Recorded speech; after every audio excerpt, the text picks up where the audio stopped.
Fermez les yeux un instant et imaginez. Imaginez l'ivresse d'une rencontre, le coup de foudre, la joie qui grandit dans votre cœur, un grand bonheur qui prend sa place. Peut-être aurez-vous envie d'épouser cet être cher, celui ou celle que vous avez choisi, que vous aimez tant. Pour vous, c'est encore possible. Tous les espoirs sont permis. Pour elle, ce qui pouvait être un rêve se transforme en cauchemar. Elle ne l'a pas choisi. Elle ne l'aime pas. Elle est bien trop jeune. Et pourtant, elle va bientôt se retrouver mariée à un homme de 40 ans plus vieux qu'elle. Elle n'a plus de choix possible, plus de libre arbitre. Elle n'a plus d'avenir. Elle n'est plus. Pire encore, imaginez le cauchemar qui l'attend lorsqu'elle se retrouve seule avec son mari, ignorant encore qu'il puisse être pervers, vicieux, violent. Imaginez-vous prisonnier d'un mari qui abuse de vous et vous bat depuis votre plus tendre enfance. Imaginez-vous forcé de vivre dans une famille inconnue. Imaginez votre vie gâchée à jamais. Nous savons bien qu'il existe beaucoup de problèmes dans le monde, mais celui-là nous touche tout particulièrement, car elle condamne les adultes, les enfants d'aujourd'hui et donc les adultes de demain. Qui sont ces filles devenues femmes par le mariage?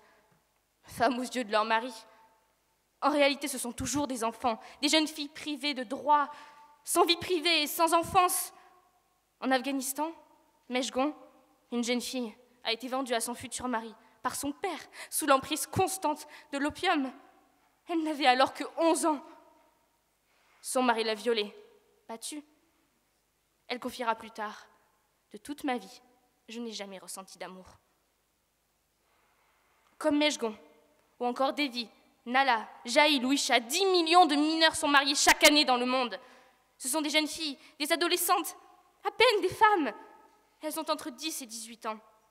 Des enfants qui sont obligés d'offrir leurs mains, d'offrir leur cœur et leur corps à des individus que leurs parents ont choisis pour elles. Bien sûr, elles aimeraient écouter leurs rêves, mais sous la pression du chantage affectif, de la séquestration, de la violence, de la torture, elles sont obligées de céder.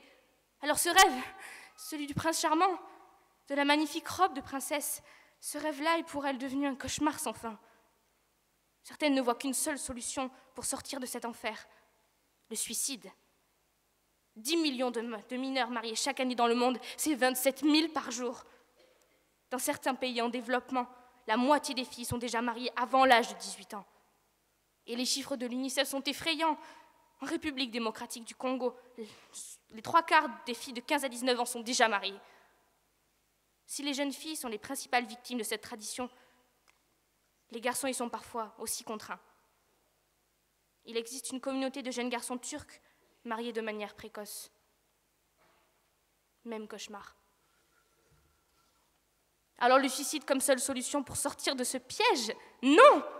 Tous les enfants ont le droit de vivre une enfance libre, sans mariage forcé. Mais c'est vrai, aucun article de la Convention internationale des droits de l'enfant n'évoque exactement l'interdiction du mariage avant 18 ans. Pourtant, ces mariages violent toute une série de droits qui leur sont reconnus. Article 9. Les États parties veillent à ce que l'enfant ne soit pas séparé de ses parents contre son gré. Article 34. Les États parties s'engagent à protéger l'enfant contre toutes les formes d'exploitation sexuelle et de violence sexuelle. Article 35. Les États parties prennent toutes les mesures nécessaires pour empêcher la vente d'enfants, à quelque fin que ce soit et sous quelque forme que ce soit. Oui, mais ce n'est pas suffisant. Tous les pays n'ont pas signé cette convention, et même ceux qui l'ont signée n'en respectent pas tous les articles. Le droit est donc parfois bien loin des faits. Mais pourquoi? Depuis bien longtemps, les traditions de certains pays en développement veulent que les parents marient leurs enfants très tôt. En plus, aujourd'hui, la pauvreté de ces familles pousse les parents à vendre leur progéniture contre une dot. Par exemple, en Inde, au Rajasthan, des enfants de 2 à 3 ans sont offerts en mariage par leurs propres parents. Je répète, ils ont 2 à 3 ans. Et puisque ces enfants sont unis si jeunes à des adultes bien plus âgés, ils se retrouvent assez vite veufs et sans argent, ils retournent alors dans leur famille, souvent encore plus ruinés qu'avant leur départ. C'est un cercle vicieux. La pauvreté entraîne les mariages, et les mariages entraînent la pauvreté. Alors comment remédier à cette situation? Et surtout, Par où commencer? Première urgence, faire prendre conscience aux parents des dangers qu'ils font courir à leurs enfants. Par exemple, le risque terrifiant de mourir d'une grossesse précoce, 5 fois plus élevé que pour une grossesse normale. Sur la durée, on se doit d'instruire ces jeunes filles, au même titre que les garçons, pour que tous aient les moyens de s'opposer à ces unions. Parce qu'à l'école, on grandit, on mûrit, on trouve la force d'affirmer ses convictions, on développe un esprit critique qui permet de dire non à ces mariages forcés.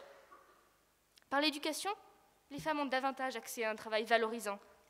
Elles deviennent indépendantes. Pas à pas, elles échappent à leurs conditions. Et à nous, sans relâche, d'élever la voix, nous faire l'écho de ces paroles d'enfants mariés qui s'expriment à peine, étouffés dans le silence des familles ou par le poids des traditions. Grâce aux Nations Unies, le 11 octobre est devenu la journée mondiale des jeunes filles. Au-delà de cette date, à nous de devenir les porte-paroles actifs de ces jeunes qui ont notre âge et qui ont pourtant déjà perdu leurs rêves. Enfance légère, pure. Enfance volée, dure. Ouvrons les yeux.